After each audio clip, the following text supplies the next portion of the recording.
Okay, so the final sum that we'll be looking into is more of a graphical way, or rather I'd say it has a more general outlook to it. So it does not essentially look into any specific function as such, but it rather takes on a general form of a function. So as you can see, it does not use a lot of numbers in the sum.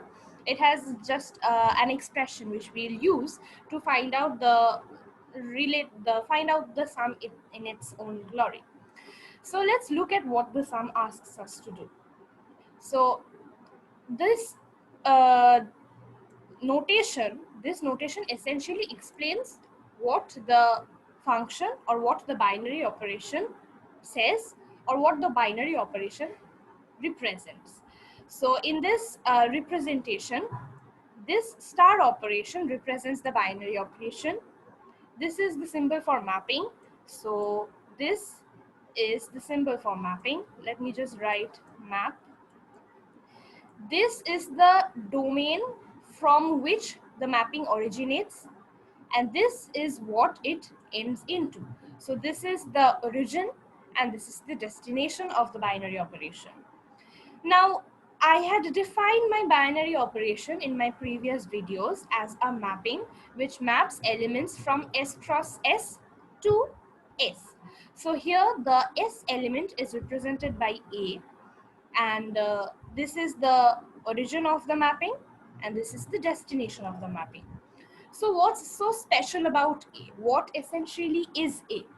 Here you can see that they have created another set of numbers, which is the cross product of natural numbers. So what do I mean by cross product? A cross product is essentially a set of numbers which takes two numbers into consideration. Right now, that's all you need to know about cross products. So how does this come into account in our sum? You see, when I say that my numbers belong to the set of natural numbers, I will be talking about numbers like 1, 2, 3, 4. These are the numbers that I'll be talking about.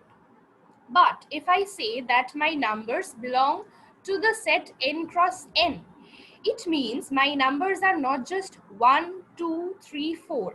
They are in pairs of numbers. So it's 1, 2, that can be 2, 3, it can be 1, 4, but these are specific ordering or pairs of numbers. So that is n cross n. So the first number is a natural number and the second number is also a natural number. So let me just color that for you. So let's take the bigger number. So 1 is a natural number and 4 is a natural number. So since I am taking a paired combination or an ordered combination of two natural numbers, I say that this number belongs to the set of cross products of natural numbers, and I call this set of cross product of natural numbers to be A. So this A is reflected in this A or in this A. So what essentially this mapping suggests is they take elements from the cross product set of n cross n. So there are two elements. Here the two elements refer to two pairs. So every time I say an element, it refers to a pair. So let me just write that down as well. So here an element equals a pair. So whenever I say an element, it doesn't necessarily mean I'm talking about a single number. It essentially means I'm talking about a single pair of numbers. So that is one element in this case, because you see the entire mapping is based on A, where A itself is the cross product of the set of natural numbers. So here every single element is represented by two numbers. That is a pair of numbers, a very specific pair of numbers. So this mapping takes two, let me just take another color again. So let's take dark blue. So this mapping essentially takes any two of these paired observations or paired numbers or pairs of numbers essentially and maps them to a single element, to a single different element. Here again, that element is essentially a set of numbers or a pair of numbers. So basically they take two numbers. Let me represent it like this. So this is one number, this is another number. They take two such pairs of numbers and they map these two pairs of numbers to a single pair of number. This is how the given mapping works, or the given binary operation works. Now, how does this mapping work? In which route does this mapping or this binary operation move? So they say, let me take two different pairs of numbers. So let's say the first number is a comma b, and let's say the second element is c comma d. So I take 1 comma 2 3 comma 4, 1 comma 2 5 comma 6, 1 comma 2 17 comma 18. It has to be a natural number, so it has to be a positive integer. It cannot be 0 and it cannot be any fractions or decimals. So I take two of these pairs of numbers and the resultant will be AD plus BC comma BD. So I multiply the first number of the first pair and the second number of the second pair, and I add it to the product of the second number of the first pair and the first number of the second pair. This will give me the first number. The second number in the resultant will be the product of the second number in the first pair and the second number in the second pair. So that is how the root, essentially the root of the binary operation works. What do we need to prove? We need to prove that this A has no element, identity element. That is, we need to show that there does not exist an identity element such that this binary operation holds. So now let's move on to the definition of binary element. Here we'll make an assumption that let xy be the binary element.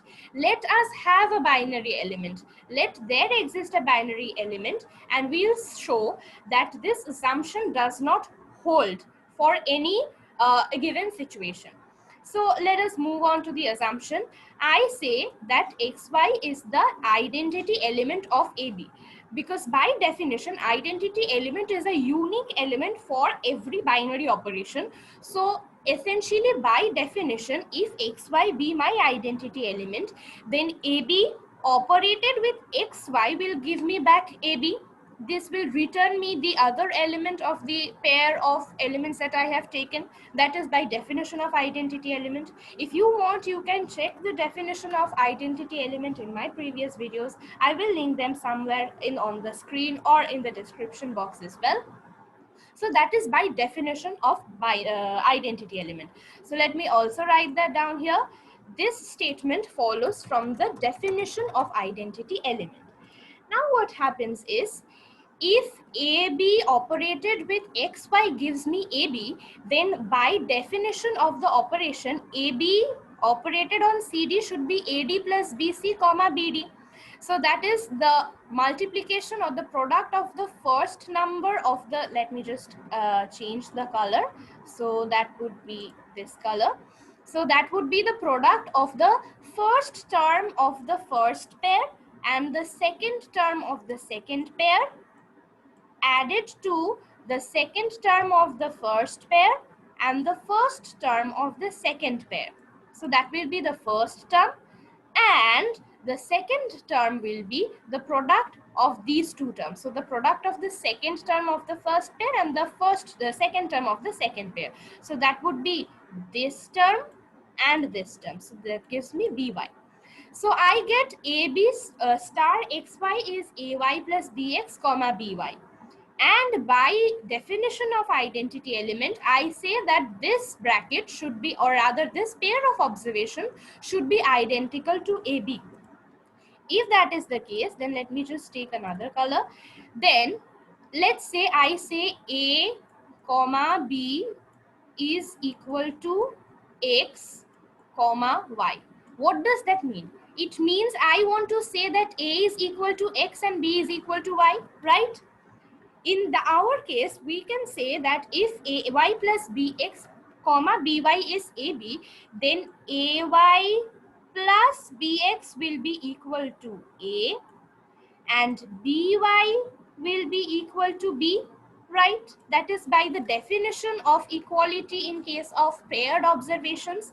Of course, we need to mention that AB belong to the set of natural numbers since we hadn't mentioned it before. So we need to mention it. It is preferable if you mention it in your examination paper at every step of the sum. So we have already found out that AY plus BX equals A and BY equals B. So we write down that those two statements here, we write down those two equations, that AY plus BX equals A and BY equals B. If we solve BY equals B, we get Y equals 1. And if we solve AY plus BX equal to 1, then Y we have found out to be 1. So this turns out to be A, because A is Y is 1. So let me just here Y is 1. So AY is A. That means A plus BX equals Y. A plus BX equals A, which means X needs to be 0. You can try it out and solve it in your rough paper if you think that it's a bit too confusing for you if I say it this way. I'll wait, or you can pause the video. What happens is, if you assume these two equations to be true, then we get the results y equals 1 and x equals 0. Now the confusion arises. We have b should belong to n. B is not equal to 0, as I have seen here. Had I been able to, have the opportunity of B being a 0, we wouldn't have got Y equal to 1. So we assume that B is belonging to N because we have taken from the definition that since here AB belongs to the set of natural numbers, so B cannot be 0. But the problem is, if X is equal to 0, then one of the elements of the identity element, rather one of the numbers of the set of identity element, essentially the identity element itself, one of those numbers becomes 0. But I have said here that this entire calculation, this entire binary operation is defined on the set of natural numbers, and count time and again I have said that 0 is not a natural number because we cannot count 0. So 0 is not a natural number.